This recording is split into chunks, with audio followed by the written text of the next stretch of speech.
La otra partecita que nos faltaría será pues de reacciones adversas tardías. Muy bien. Entonces, nosotros podemos clasificar estas reacciones adversas a la transfusión por el tiempo de ocurrencia. Vamos a mencionar las agudas o inmediatas, ocurren poco después o dentro de las 24 horas de terminada la transfusión. Eso es lo que vamos a tratar hoy día. Y la próxima clase será de reacciones tardías que pueden ocurrir varios días o semanas después de la transfusión. Muy bien. Entonces las agudas o inmediatas vamos a clasificarlas en inmunológicas y casi al final vamos a hablar los no inmunológicos, ya que quede bien claro. Dentro de los inmunológicos vamos a tratar la hemólisis intravascular, la reacción febril no hemolítica, el síndrome de Trali, ¿no? Las reacciones alérgicas, las reacciones anafilácticas, etc. Entonces, esas es las 5, digamos, partes muy importantes que vamos a hablar de las reacciones inmunológicas. Muy bien. Vamos a empezar con este tipo de reacción hemolítica intravascular. Intravascular. Probablemente nosotros hemos tenido los 2 últimos conversatorios, al parecer, de reacciones hemolíticas intravasculares. Miren ustedes la incidencia que puede ocurrir es 1 cada 12.000 a 1 cada 33.000 transfusiones. Ajá. Y las fatalidades, 1 cada 100.000 a 1 cada 600.000 transfusiones, ¿no? Entonces, la etiología generalmente es la incompatibilidad sanguínea ABO. Nosotros ya hemos comentado sobre esto. Generalmente es cuando a un paciente O se le administra sangre A. A veces por equivocación, por errores, se llama errores clericales, ¿no? Lo que ocurre en esto, ¿no? En estos casos, lógicamente, se han hecho siempre las pruebas cruzadas, todo muy bien, pero ocurre acá, digamos, la mala administración, alguna incorrecta, digamos, derivación de la sangre. Ya esto hemos visto en la clase anterior, cómo podríamos nosotros evitar estos errores, ¿no? Nosotros dijimos que estos errores los podemos evitar poniendo el brazalete con código de barra a nuestros pacientes, ¿no? Esa es una de las maneras que podríamos implementar aquellos lugares donde no lo tienen. Bueno, acá en este tipo de reacción los síntomas y signos más importantes se menciona fiebre, escalofrío, hemoglobinemia, o sea, la hemoglobina libre a nivel de sangre periférica, hemoglobinuria, hemoglobina libre en la orina, dolor en la espalda y sitio de la infusión, ¿no? Hipotensión, sangramiento por el sitio de la venepunción, oliguria, falla renal, CID. ¿No? Todo esto que estamos mencionando realmente muy similares a la sintomatología que hemos presentado en los últimos conversatorios. El laboratorio, prueba de Coombs directa positiva. Miren, y sobre esto quiero decirles, la prueba de Coombs directa positiva, si nosotros hacemos en tubo, probablemente no vamos a encontrar ya trazas. Pero si nosotros hacemos método gel, probablemente sí vamos a encontrar todavía una positividad muy pequeña. ¿Por qué? Porque prácticamente todos los glóbulos rojos se van a destruir y ya no va a haber nada que analizar, ¿no? Esto en la parte de los Coombs directos, o sea, no vamos a tener glóbulos rojos pegados a los anticuerpos. Y también, lógicamente, en el laboratorio, detección de hemoglobinemia, ¿no? Y hemoglobinuria, ¿no? En la orina. Sí, así es. Muy bien. Bueno, acá están los síntomas, lo que hemos comentado: fiebre, presión torácica, dolor en la región lumbar, ¿no? Hipotensión, hemoglobinuria, hemorragia, insuficiencia renal, todo lo que podría ocurrir, ¿no? En este caso, digamos, lo que se va a transfundir, pues, es sangre total, ¿no? O también puede ser concentrado de hematíes, ¿no? Y va a provocar esta reacción transfusional. ¿Y qué es lo que ocurre realmente, no? Estos son los hematíes del donante. Supuestamente acá, mi paciente es de grupo O, estos hematíes son de grupo A. O sea, estos hematíes tienen antígeno A en la membrana del glóbulo rojo. Y mi paciente tiene anti-A y anti-B tipo IgM. Acá está, miren, ¿ve? Pero acá este que le va a hacer problema es el anti-A tipo IgM. Con el antígeno A que tiene, va a haber esa reacción, lógicamente va a haber activación del complemento sérico y va a producir esta hemólisis intravascular. Ese es más o menos el mecanismo, lo que va a ocurrir. Lógicamente el tratamiento, las medidas iniciales, debemos detener la transfusión, recordar que la incompatibilidad ABO depende de la cantidad infundida, eso es cierto, ¿no? Mientras más cantidad se le haya puesto, lógicamente el paciente va a tener mayor problema, ¿no? Y si yo no hago nada, lógicamente el paciente hasta se puede morir. Tenemos que tener una nueva vía para infusión intravenosa, lo que quisiéramos poner. Tenemos que forzar la diuresis. Yo les comenté a algunos que yo pude visualizar a un paciente que equivocadamente en sala de operaciones le pusieron sangre A un paciente O, y este paciente estaba operándose en neurocirugía, y durante toda la operación, digamos, de neurocirugía, estos pacientes reciben diuréticos potentes, entre ellos el manitol. Miren ustedes, si el paciente tranquilamente, digamos, continuaba con la cirugía, y se dieron cuenta solamente en la colecta de orina que había cambiado la coloración de la orina, ¿no?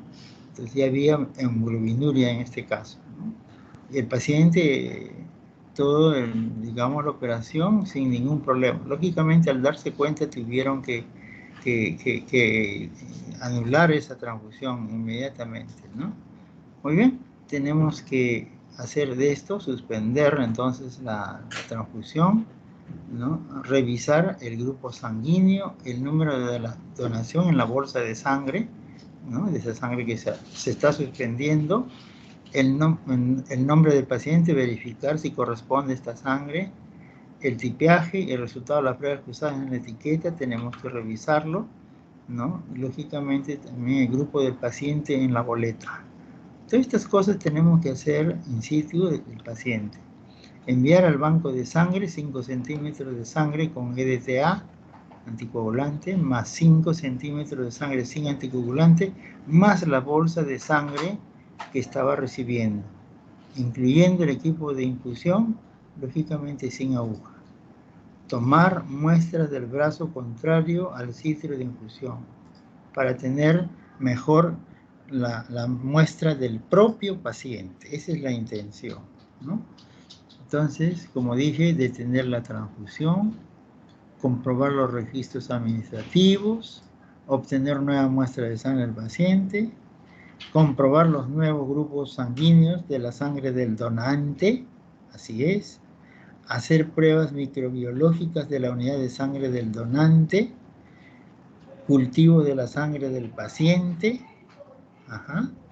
investigar posibles CID, pruebas para CID en el paciente, y controlar la función renal. Todas esas cosas son muy importantes en nuestro paciente, ¿no? Lógicamente, tenemos que infundir líquidos intravenosos, diuréticos, ¿no? Hacer pruebas de factores de coagulación, ¿no? Recuento de plaquetas, y de acuerdo a todos los resultados se podrá realizar diálisis, ¿no? De acuerdo a las condiciones del paciente, lógicamente, ¿no? Y miren acá, esto es lo que ocurre realmente ante este hecho. Estos son los hematíes del donante, ¿no? Supuestamente, ¿no? El antígeno A, grupo A. Este es el anticuerpo del receptor. Si el paciente grupo O tiene anti-A, acá está, miren, está reaccionando con el antígeno que está recibiendo el glóbulo rojo, ¿no es cierto? ¿Y qué cosa va a suceder? Esta unión antígeno-anticuerpo va a haber activación del complemento, así es. Por un lado, esto nos va a causar hemólisis, lógicamente, ¿no? Y la hemólisis, la hemólisis intravascular, vamos a tener la hemoglobina libre, hemoglobinuria, ¿no es cierto? Se va a fijar la hemoglobina libre a la hemoglobina y a la albúmina, ¿no? Esta hemoglobinuria y todo al final nos va a dar una insuficiencia renal. Por otro lado, la activación del complemento sérico también, ¿no? Vamos a tener acá actividad del C3A, C5A, nos va a provocar lógicamente vasodilatación y esto va a producir hipotensión con la consiguiente insuficiencia renal. Por otro lado, esta activación de complemento también va a activar la coagulación intravascular diseminada, lógicamente los depósitos de fibrina, y nos va a dar también insuficiencia renal. Y por otro lado, este CID, consumo de factores de coagulación y plaquetas, lo que va, digamos, a originar la hemorragia en nuestro paciente. Entonces, este es el mecanismo más o menos lo que puede ocurrir en nuestro paciente, ¿no? Muy bien. Entonces, esa es la reacción aguda inmediata que podríamos tener. Ese es inmediato. Eso ocurre inmediatamente y tenemos que actuar inmediatamente, ¿no? Esto no podemos taparlo, no podemos ignorarlo después de ocurrir, tenemos que actuar inmediatamente, ¿no? Luego tenemos el otro tipo de reacción febril no hemolítica, ¿no? Eso ya hemos hablado también bastante en la clase de ayer. La incidencia, miren, de esta reacción febril no hemolítica con glóbulos rojos de 0.5 a 1% podemos tener con glóbulos rojos. En politransfundidos adultos, 6%. En niños es más frecuente, 12%. Con concentrados plaquetarios es mucho mayor, 20 a 30%, dependiendo del tiempo de almacenamiento y del número de leucocitos contaminantes. ¿Esto qué quiere decir? Como es los concentrados plaquetarios generalmente se ponen en pool, o sea, se ponen pues 6, 8, 10 concentrados plaquetarios, ¿no? Entonces de ahí el porcentaje mayor, ¿no es cierto? Y lógicamente dependiendo del tiempo de almacenamiento. Mientras más tiempo de almacenamiento, lógicamente vamos a tener ya las citoquinas almacenadas en la bolsa, ¿no? Si nosotros queremos evitar, lógicamente la mejor manera será hacer una leucorreducción, ¿no? O sea, filtrar todos estos componentes celulares. En este caso, las plaquetas, ¿no? La etiología, básicamente acá cuando tenemos este problema, anticuerpos contra los leucocitos del donante, ¿ya? O sea, el donante tiene los leucocitos. Anticuerpos está presente en nuestros pacientes.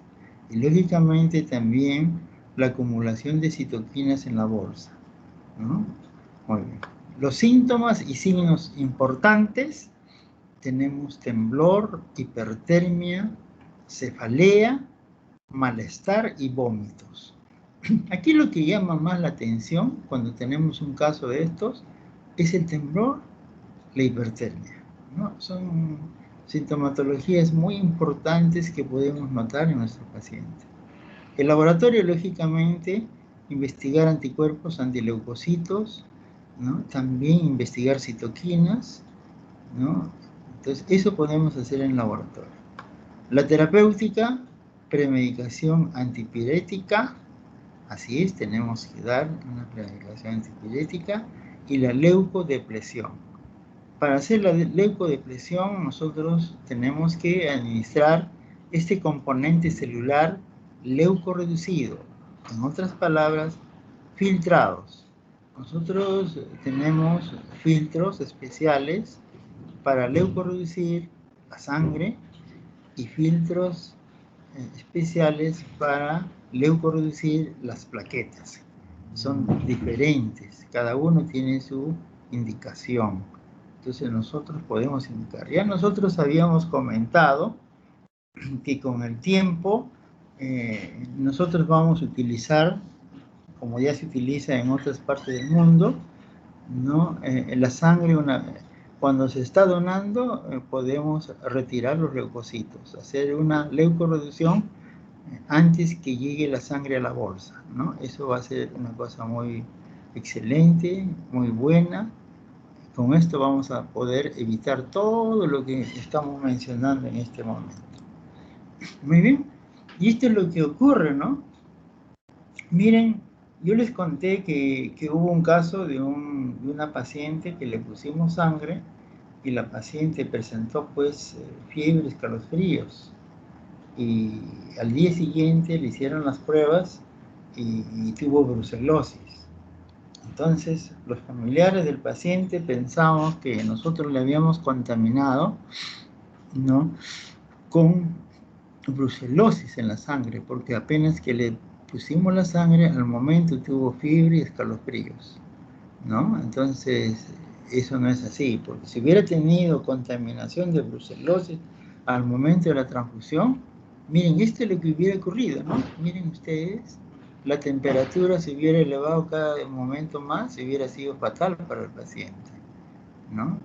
En cambio, cuando es por los leucocitos que estamos comentando, es muy frecuente, miren, comienza la transfusión, casi al momento no hay nada, puede haber unos picos febriles y luego baja, otra vez otros picos febriles y luego baja. Eso es algo característico cuando es una reacción por leucocitos. Pero en el otro caso, si es una septicemia que estamos pasando por la bolsa, cada momento es más trágico, más dramático. Y aquí puede morirse el paciente si nosotros no actuamos inmediatamente. Pero estas situaciones casi nunca ocurren. Al menos acá en nuestro banco de sangre nunca hemos tenido. Muy bien. El otro tipo de reacción también son muy frecuentes las reacciones alérgicas. Ya hemos hablado también con ustedes, ¿no? Involucra la reacción entre proteínas plasmáticas y la inmunoglobulina E. La inmunoglobulina E que puede estar presente también en la superficie de basófilos y células mastoides, ¿no? Especialmente, lógicamente, en individuos sensibilizados. Hoy día aparece acá en Banco de Sangre una señora, me dice, doctor, ustedes tienen filtros para las plaquetas porque mi paciente presenta alergias, le hace picazón la piel. Entonces yo le digo, señora, eso no es porque necesita filtros, ¿no? Entonces eso es porque está presentando una reacción alérgica a las proteínas, básicamente, y eso no se trata con filtros, ¿no? Entonces hay que conocer cada uno de ellos, ¿no?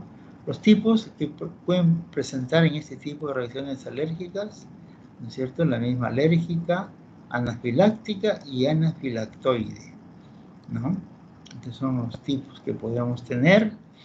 La incidencia de reacciones alérgicas de 1 a 3%, anafilaxia 1 cada 20.000 a 1 170.000 transfusiones. Solo en un 18% están involucrados los anticuerpos contra la IgA. Nosotros hablamos pues que, digamos, pacientes que pueden tener inmunoglobulina A disminuida, ellos pueden formar anticuerpos anti-IgA y hacer una reacción alérgica muy severa, inclusive con reacción anafiláctica. Hay que tener mucho cuidado en estos pacientes. Lógicamente, si nosotros no actuamos en una reacción anafiláctica, nuestro paciente puede tener mal destino. Los síntomas y signos, los cutáneos ya conocemos, prurito, ¿no?, urticaria, eritema y ya, digamos, lo mayor y lo peor, ¿no? Una reacción anafiláctica con angioedema, ¿no? Entonces, a veces hay que tener mucho cuidado. Esto puede empezar, digamos, simple y llanamente, ¿no? Con una picazón. Ese picazón ya te está poniendo en alerta, ¿no? Esa picazón puede continuar y después el paciente se está transfundiendo y comienza a tener tos y un poquito más tos. Entonces uno le pregunta al paciente: señor, ¿desde cuándo está con tos? No, doctor, recién me está dando tos. Entonces, si te dice eso, ni hablar, tienes que ya poner en marcha tu tratamiento, ¿ya? Eso hay que tener mucho cuidado, ¿no? Los síntomas respiratorios, acá podemos ya aclarar mejor: estridor, ansiedad, ya, cianosis, disnea, obstrucción de vía respiratoria superior, ya la cosa está muy mala, disfonía, tos, dolor en el tórax, quejidos y sibilancias. Ya la cosa es mucho mayor, pues, en estas situaciones. Ya deberíamos actuar hace rato. Cardiovascular, pérdida de conciencia, hipotensión, taquicardia, arritmias, shock y paro cardíaco. Entonces ya uno no debe esperar todas estas cosas. Gastrointestinal, bueno, ya aparecen calambres, náuseas, vómitos, diarrea. Estas cosas, miren, cuando ya tenemos este prurito, como dije, ya es un síntoma que tenemos que actuar inmediatamente, ¿no?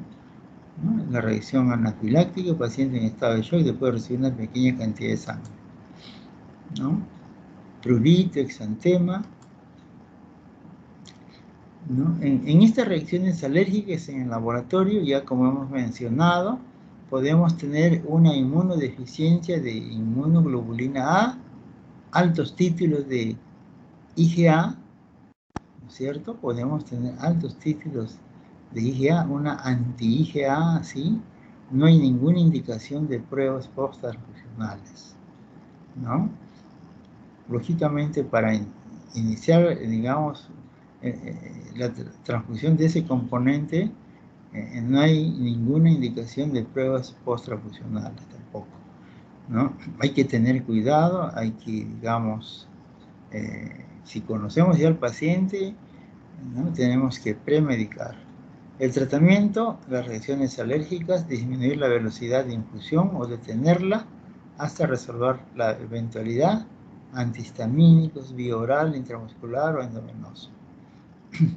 La anafilaxia, suspender la transfusión, aplicar adrenalina en vía subcutánea, esteroides, ¿no? Hidratación, oxigenoterapia, antihistamínicos y en caso de hipotensión utilizar vasopresores, ¿no? Entonces estas cosas tenemos que hacer lo más rápido posible en nuestros pacientes. El otro tipo de reacción es el TRALI. El TRALI también ya lo hemos mencionado cuando hicimos la clase del día de ayer.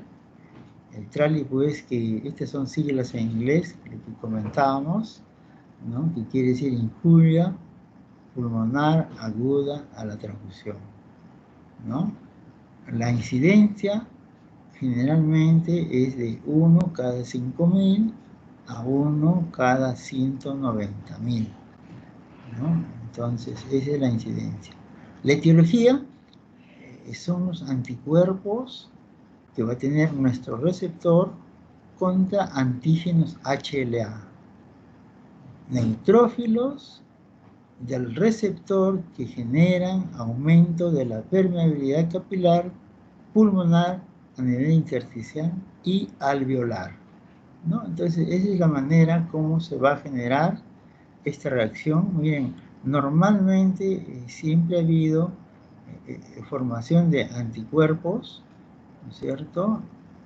Anticuerpos contra antígenos HLA, ¿no es cierto? Esto exclusivamente que van a tener, ¿no? Se van a encontrar en la sangre del donante, ¿no? Hay que tener mucho cuidado. ¿Y quiénes pueden ser ellos?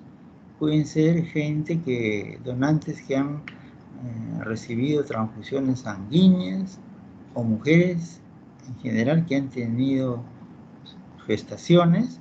Ellos pueden tener estos anticuerpos, y al momento de dar su componente, su plasma, su plaqueta, sus glóbulos rojos, como tiene estos anticuerpos, va a reaccionar contra los antígenos del paciente, ¿no? Entonces, eso hay que tener mucho cuidado. Ahora ha salido diferente, ¿no? Hay también anticuerpos de nuestro paciente dirigidos contra antígenos del donante. También ahora hay trali de esa manera, ¿no? Ahora por los dos lados, ¿no? Pero el más frecuente es el anticuerpo del donante contra los antígenos del paciente. La mortalidad, 5 a 8%, especialmente por complicaciones, ¿no? Signos y síntomas: edema pulmonar bilateral, eso vamos a tener en nuestro paciente, ¿no? Hipoxemia severa, taquicardia, fiebre, hipotensión, cianosis, presión venosa central normal y presión en cuña pulmonar normal o baja, ¿no? Esas son las sintomatologías que podemos tener cuando se presenta este tipo de reacción. En el laboratorio, ¿no? Pruebas de gases nos van a indicar que hay una hipoxemia, ¿no? La radiografía de tórax, vamos a encontrar infiltrado alveolar intersticial, demostración también en el laboratorio de anticuerpos linfocitotóxicos, ¿no? Anticuerpos HLA o anticuerpos antigranulocito en el suero, como dije, del donante, ¿ya? Pero ahora también, como dije, también se está encontrando estos anticuerpos en el suero del paciente. O sea, hay otro trali de otra manera, diferente también, que se está encontrando en estos momentos. La terapéutica, en este caso, hay que hacer la oxigenoterapia, la respiración mecánica y terapia para la hipotensión. No son situaciones que podríamos aplicar a aquellos pacientes que puedan tener este problema. Muy bien, acá tenemos los infiltrados pulmonares producidos por estos anticuerpos leucocitarios, ¿cierto? Muy bien. Hemos visto entonces todos los efectos de transfusiones agudas e inmediatas inmunológicas, ¿sí? Ahora vamos a ver la otra parte de reacciones inmediatas agudas no inmunológicas. Las no inmunológicas podemos tener, por ejemplo, contaminación bacteriana, sobrecarga de volumen y hemólisis no inmune, ¿no? Estos tres tipos de reacciones que podríamos tener, ¿no? Bien. La contaminación bacteriana, la incidencia, por ejemplo, podemos tener los cultivos positivos, todos estos estudios que se han hecho, ¿no?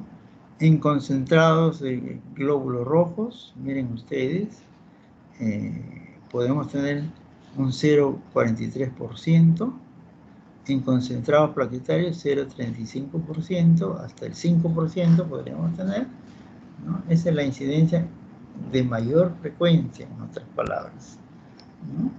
O sea, nosotros siempre hacemos estos cultivos como parte del control de calidad, ¿no? Todos nuestros componentes al azar sacamos y hacemos estos controles de calidad, ¿no? Y muy similar nos dan acá también en nuestro país, ¿no? Entonces, hay que tener mucho cuidado. Las contaminaciones que podríamos causar en este sentido es especialmente cuando hacemos la puntura, ¿no? A veces pasamos el líquido antiséptico y después que le hemos pasado, otra vez volvemos a palpar la vena y ahí lo ponemos la aguja. Entonces, eso no debemos hacer, señores. Tenemos que tener mucho cuidado y tenemos que saber la técnica de cómo podemos hacer esa puntura para evitar justamente estas contaminaciones, ¿no? Entonces, nosotros sabemos que en el brazo hay muchos microbios, muchas bacterias saprofitas que ellos nos pueden causar muchos problemas. Especialmente, digamos, podrían ingresar algunos gérmenes, pero esos van a estar quietos. Lo peor es que cuando hay fluctuaciones de temperatura, pueden proliferarse.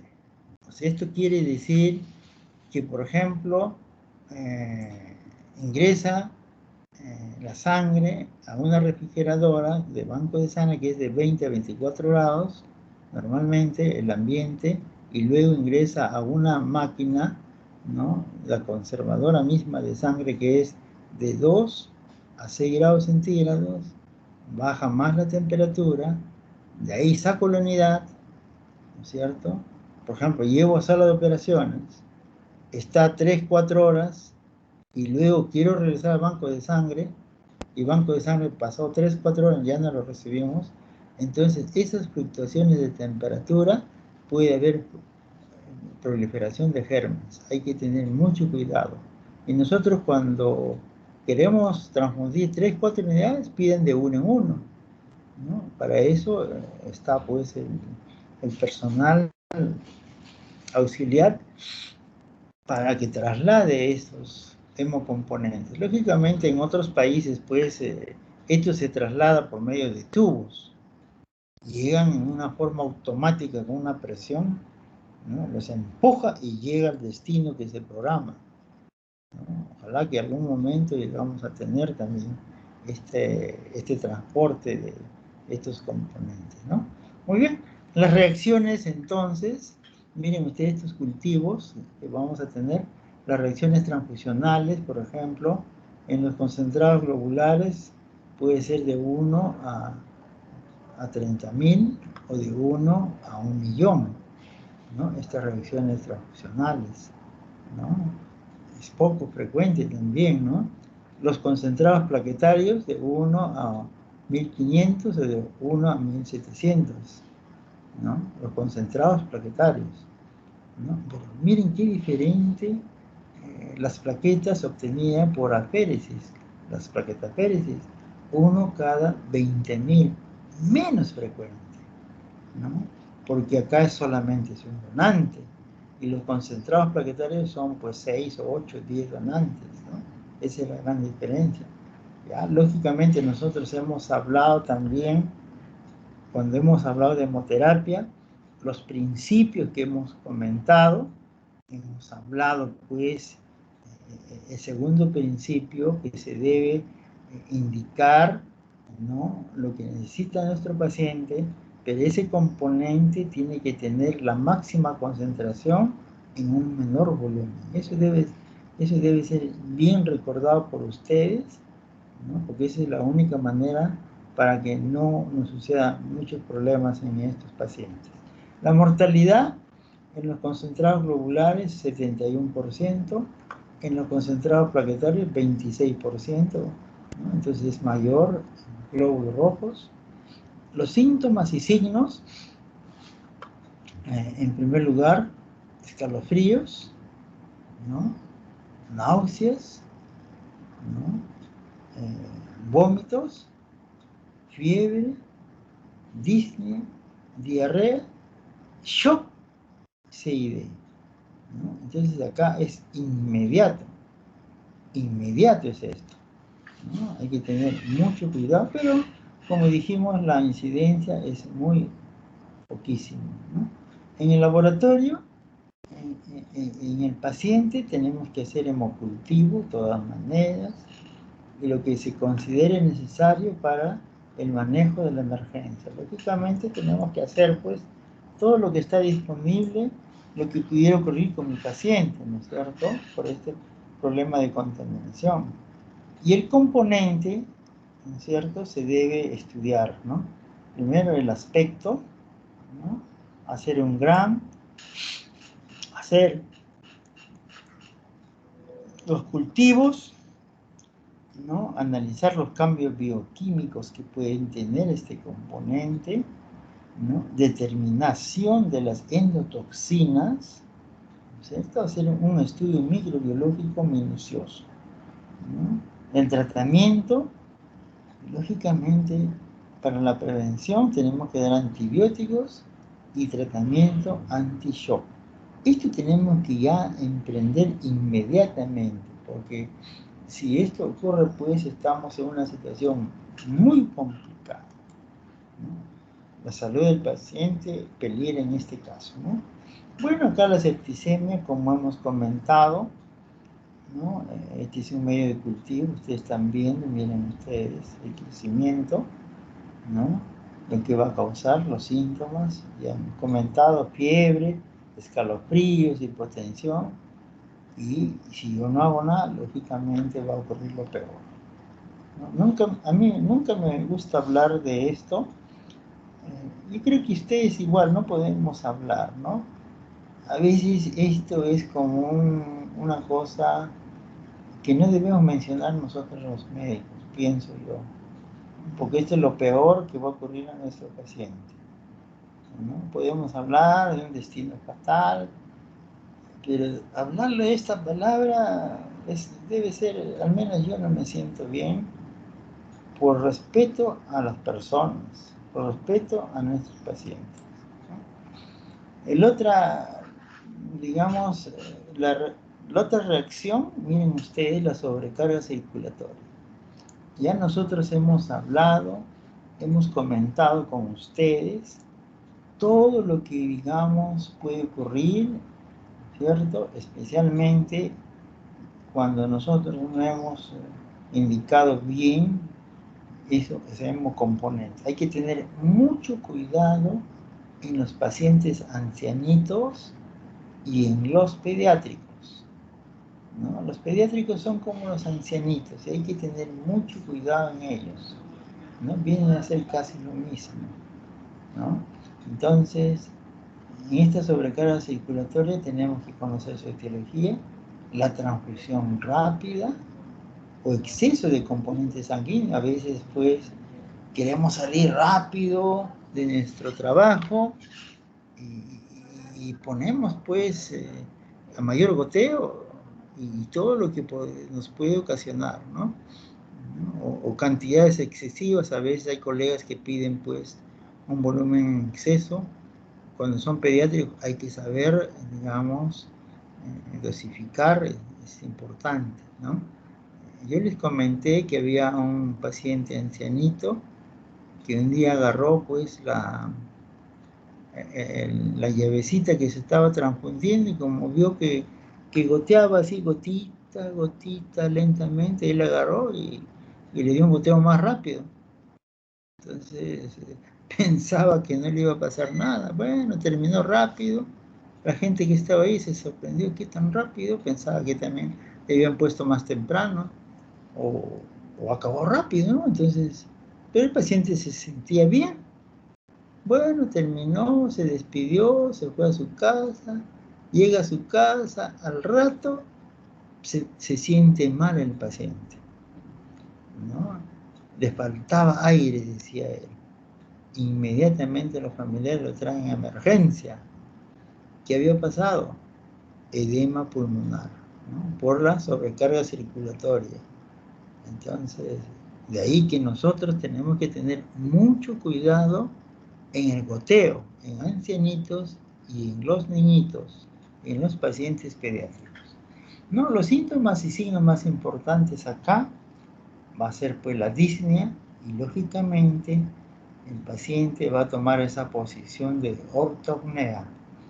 Ya eso hemos hablado también en algunos conversatorios. Podemos tener cianosis, taquicardia, hipertensión arterial, ¿no?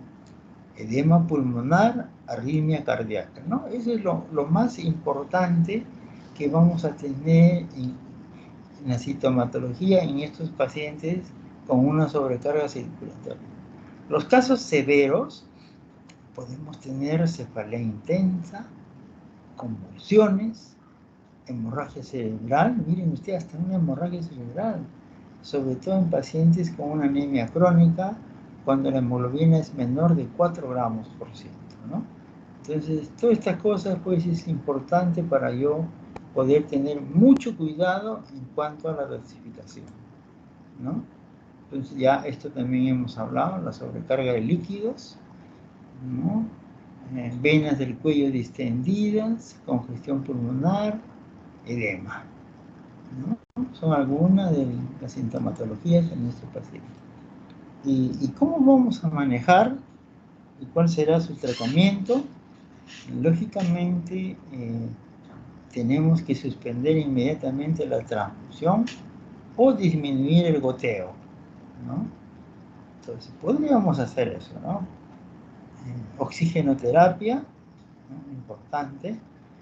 Reducir el volumen de plasma con diuréticos, lógicamente, sacar agua, ¿no? Colocar el paciente en posición de sentado, en posición de octornea.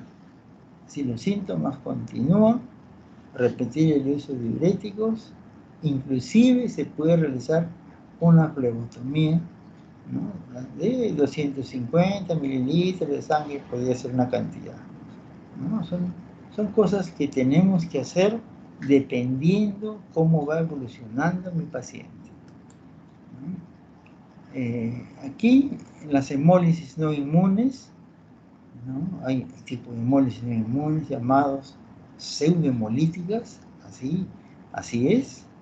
Por ejemplo, cuando tenemos una inyección a presión excesiva, a veces, y esto ocurre pues muy frecuentemente, yo he podido notar, bueno, ya hace bastante tiempo, ustedes saben que antiguamente se ponían pues las sangres totales, ¿no? Entonces la sangre total tenía menos viscosidad, o sea, era más diluida, ¿no? No era tan viscoso, ¿no? Entonces era fácil para el goteo, rápido, pero después que ya se puso en práctica el fraccionamiento, ya los paquetes globulares ya tenían, pues, en vez de tener un hematocrito, esa bolsa de 40, tenía un hematocrito de 70, o sea, eran más cargados, en unas palabras, y si uno hacía el goteo, era pues como aceite, digamos, más grueso, ¿no?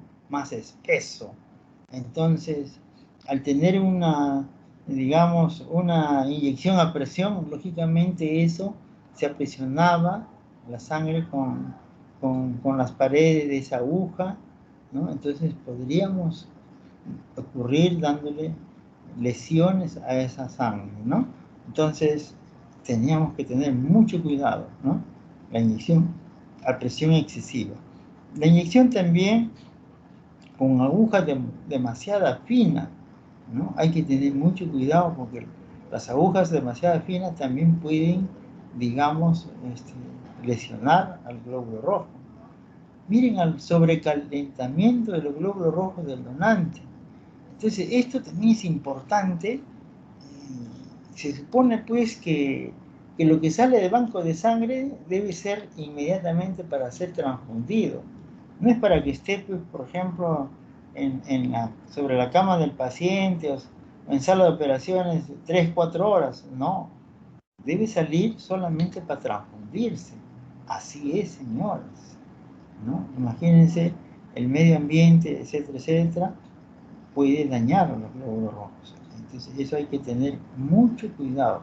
O peor, en algunos sitios han puesto a guardar en su propia refrigeradora, sala de operaciones, o en el piso, dejarlo hasta el día siguiente todavía, por la pereza de no ir a cada rato a sacar la sangre, a pedir la sangre, señores. Entonces, hacemos un daño a nuestro paciente y todos los problemas que vamos a conseguir. No podemos hacer de esa manera, ¿no? Lógicamente en otros países, como dije, pues hay tubos especiales donde se mandan directamente la sangre al lugar que estoy indicando. Pero mientras no hay eso, tenemos que hacer de esta manera, ¿no? Sacar la sangre exclusivamente cuando esa sangre va a ser transfundida. ¿no? No dejarla almacenar ahí en el ambiente horas y horas, no es lo más adecuado, ¿no? Entonces, el sobrecalentamiento nos puede dar lugar pues, a que se hemolicen también los glóbulos rojos, ¿no? Etcétera. La transfusión de glóbulos rojos con anomalías congénitas. Lógicamente, un donante con talasemia, imagínense que haya donado, ¿no? Eso hay que tener también cuidado. No hay pruebas para poder determinar, ¿no? Entonces, pero muy importante es hacer la anamnesis al donante, ¿no? Entonces yo como médico tengo que preguntarle a ese donante si ha tenido algún problema con sus glóbulos rojos, con sus hematíes, etc., ¿no? Eso es bueno, ¿no? La congelación previa de los glóbulos rojos. Nosotros no debemos congelar los glóbulos rojos, salvo que sea pues una congelación para 10 años, 20 años, ¿no? Que sí se puede realizar, ¿no? Eso ya también lo hemos hablado en una clase anterior. Podemos congelar la sangre, ¿no? Especialmente para guardar 10, 20 años. ¿En qué casos? Especialmente en el caso de pacientes, ¿no? Con grupos de sangre raros, ¿no? O en otros casos en pacientes que tengan pues 3, 4, 5 anticuerpos, donde es muy difícil encontrar sangre compatible, ¿no? En esas situaciones nosotros podemos guardar su sangre autóloga, ¿no? Por 10 a 20 años. Son situaciones que nosotros podemos hacer especialmente con sangre autóloga, ¿no? Muy bien. También la transfusión de glóbulos rojos, digamos, alterados por diversos microorganismos, ¿no? Son otras posibilidades. Y yo creo que hemos terminado esta clase pequeña, ¿no? Que es sobre las reacciones adversas, agudas o inmediatas. No sé si tienen alguna pregunta. ¿Tienen alguna pregunta, jóvenes? Yo creo que así como están frescos, no están cansados. Imagínense que si yo le hubiera hecho todo en una clase, más lo que falta, la clase que falta debe ser un poquito más larga. Entonces ustedes se iban a cansar mucho. Yo creo que así vamos a estar mejor. Si tienen alguna pregunta, jóvenes.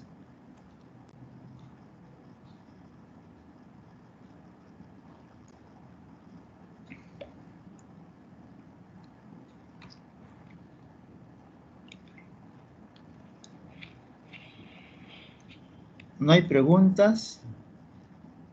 Bueno, entonces, el delegado, ¿cuándo podemos hacer la otra clasecita que nos falta? Y ahí terminamos.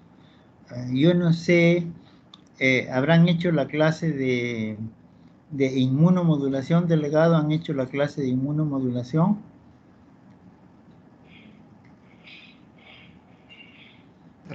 Un momentito.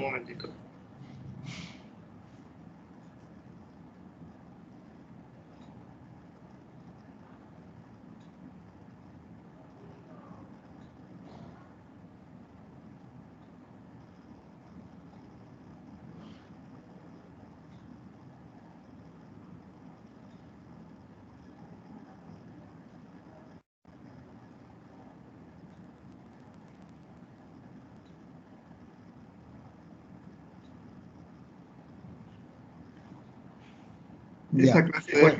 doctor, la vamos a Ajá. hacer el lunes 29 con el doctor Fernández. Ah, van a ser el lunes 29. Sí, Ya, sería ya la última teoría. Falta con él. ya. Entonces, esa clase es un poquito larga probablemente, ¿no? Ya, nosotros también vamos a hablar, pero cosas casi así como un rayo, nada más vamos a hablar de inmunomodulación. ¿Ya? Aquellos que no, porque es un poquito complicado comprender esa clase. ¿Ya? En la próxima que tenemos la reunión, ahí vamos a comentarle, ¿no? De repente como un pequeño resumen, ¿ya? Entonces, delegado, ¿cuándo hacemos la otra clase que nos falta? Puede ser mañana, puede ser el miércoles. Doctor, estaría bien si es el lunes 29 también, antes de su clase del doctor. ¿A qué hora sería? A las 4. Bueno, pues, yo quisiera darlo antes mejor, ¿ah? Para que esto, como está seguidito, puede ser mañana de repente. O mañana tenemos examen, doctor, de historia. ¿A qué hora tiene examen? A las 2, 3, depende del delegado que... Pues en la tarde, pues, a las 5, a las 6, a las 8 de la noche podemos hacer la clase.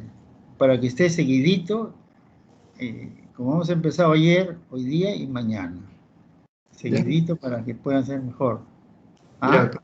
Está bien entonces. Mañana me dices a qué hora, ¿sí? Sí. Ya, ok, quedamos para